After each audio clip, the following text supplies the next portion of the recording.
Well, everyone, it's time for us to go and take a look at the iPhone 6 Plus and see how this particular phone holds up in 2025. Now, there's some really big things to keep in mind here. There's probably some better devices I would rather pick up than this particular phone. So kind of keep that in mind. But with that being said, I think there's still a lot of capability behind a phone like this. And there might be still some reasons as to why you might want to pick up a device like this. But for the most part, there's way better phones to pick up, for the price even. So if you do want to go ahead and pick up some of those phones that I'd much rather go and pick up, links will be down in the description below. You can get that from there and you can help support the channel at the exact same time. Now, starting off with the outside of the iPhone 6 Plus, this phone originally came out about 11 years ago, and this was actually the first iPhone that I ever ended up using as my main device. So when I take a look back at all the phones I've ever used, this was the first iPhone I've ever used as my main device. It was my mom's old phone, and I ended up just using it, and I actually ended up enjoying it a lot. And since then, I've used iPhones every single day, basically.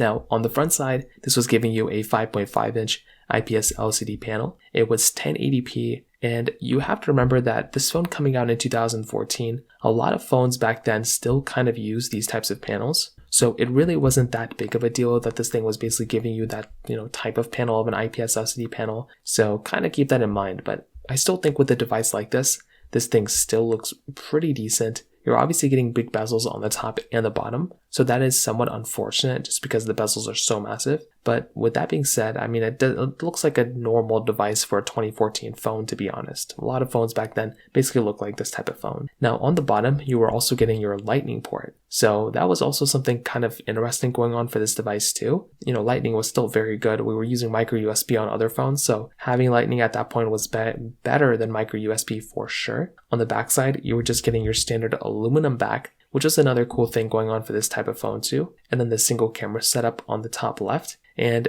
definitely when you look at the outside, this is still one of those phones that feels very premium for the most part. It definitely still feels and looks like a pretty good phone for the most part. Like, it still feels like kind of expensive, but there are a lot of things missing out on this phone that a lot of current generation phones are giving you. Number one, some of the most basic ones, wireless charging. There is no wireless charging inside of this phone. So that right there is kind of a big disadvantage for this type of device. There's also no IP certification. So that means that there's no water resistance, no dust resistance, nothing like that. You are completely missing out on all those things inside of this device too. On top of that, no OLED display with high refresh rates. Most phones nowadays are giving us high refresh rates, 90 Hz at minimum, mostly 120 Hz. This phone is still stuck at 60 Hz, which again, for a phone back then, it's okay. But if you're planning on buying a phone nowadays, you're definitely going to feel like you have, missing out on a lot. And then everything else in between. I mean, very big bezels on this phone. Most phones nowadays don't have any bezels on it. So there's a lot of things missing out on this phone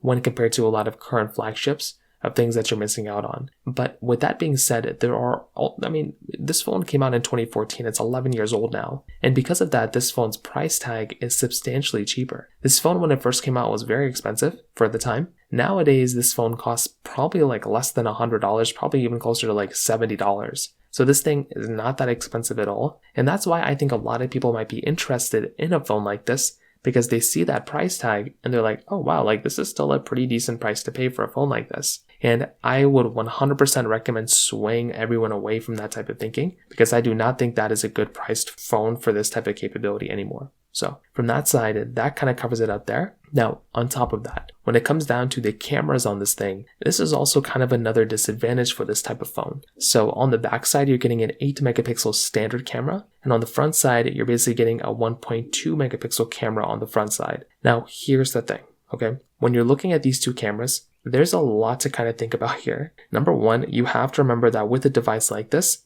is a very outdated camera. So you're able to do 1080p video on the front and the back, which back in the day, it was probably good, right? Having that type of capability back then, it was probably good. It was probably worthwhile. And there was a lot of capability with this type of phone, possibly back in the day. But as I said before, times have changed. And because of that, it genuinely just does not make any sense at all to go ahead and buy a phone like this from that type of capability. It just doesn't make a lot of sense. There's a way better phones to go and buy rather than this thing. And this type of device, from that particular perspective, in my personal opinion, it just genuinely doesn't make any sense to go and buy. It's just not that good of a camera. Most phones nowadays are giving you like 4K, 60 at like varying different types of capacities, even like 4K at 120 frames per second on the current iPhone 16 Pro. So that was also one very big thing that ended up happening within this particular device too. So from a camera side, definitely not, one of the first ones I'd recommend. It's definitely an outdated camera. And even when it comes down to the software, this phone's software is already outdated too. It's been outdated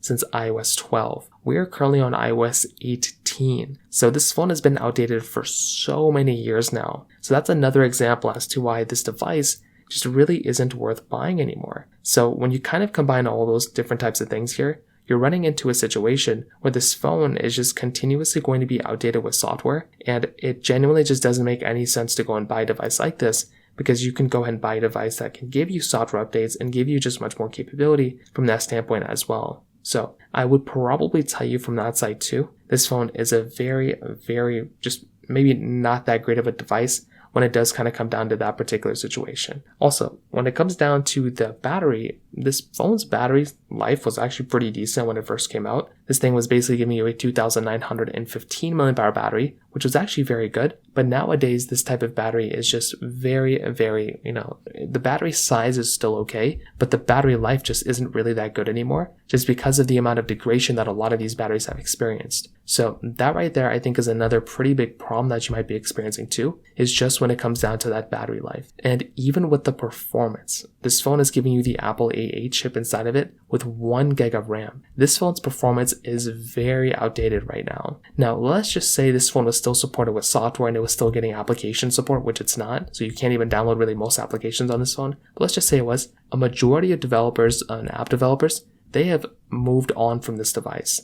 They are not making software for phones with 1 gigabyte of RAM. So a lot of the applications and games you're going to play, if you can even get them installed, they're going to be very outdated. They're not going to play at good speeds, and a lot of them probably won't even be playable. So there's that aspect to it. But then you add on the fact that this phone is actually not supported with software, that it's not going to be getting any more software updates. There's a lot of applications and games that are not available on this type of phone anymore. So because of that, that makes even less sense to go and buy this type of device. What would be the point of buying a device like this if it's already kind of going to be outdated with software? There's no games you can really play on this thing. There's no applications you can play on this thing. It just kind of makes less and less sense to go and buy this device as it gets older and older. So overall, what I can probably tell you is that beyond than just like the Bendgate situation that this phone had, beyond than just all these other problems that this phone had too, it genuinely, in my personal opinion, just doesn't really make a lot of sense to go and buy this type of phone anymore, because, there's a lot of other better devices out there for the most part. I would say if you can go ahead and swing for something like an iPhone